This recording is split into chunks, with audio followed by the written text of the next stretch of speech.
ఇక ఒక నెల ముందుగానే థియేటర్స్ లోకి రాబోతున్న దేవరకు 2 సినిమాలు పోటీ ఇస్తున్నాయి. సేమ్ డేట్ న విడుదల ఫిక్స్ చేసుకుని ఈ పాన్ ఇండియా సినిమాను ఢీ కొట్టడానికి రెడీగా ఉన్నాయి. దేవరతో పోరాటానికి రెడీ అంటున్న ఆ స్టార్స్ మీద కూడా ఓ లుక్ ఇద్దామా? దేవరతో పోటీ పడడానికి మాస్ మహారాజా రవితేజ రాబోతున్నాడు. ధమాకాతో మంచి విజయాన్ని అందుకున్న మాస్ మహారాజా మరో విజయాన్ని అందుకోలేకపోయాడు. మిస్టర్ బచ్చన్ తో హిట్ ట్రాక్ మీదకి రావాలి అనుకుంటున్నాడు. మిరపకాయ మూవీ తర్వాత హరీష్ శంకర్ రవితేజ కాంబినేషన్ మూవీ కోసం అభిమానులు ఎదురు చూస్తున్నారు. చాలా కాలానికి మిస్టర్ బచ్చన్ తో ఆ కోరిక తీరింది. ఫ్యాన్స్ మెచ్చేలా మాస్ మహారాజాను ఈ మూవీలో చూపించబోతున్నాడట హరీష్.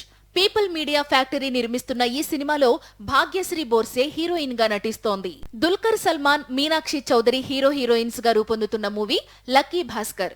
వెంకీ అట్లూరి దర్శకత్వం చేస్తున్న ఈ మూవీ టీజర్ ఆకట్టుకుంది. ఈ మూవీ కూడా సెప్టెంబర్ 27నే థియేటర్స్ లోకి రాబోతోంది. మరి ఈ మూవీలు ఏ రేంజ్ విజయం సాధిస్తాయో చూడాలి.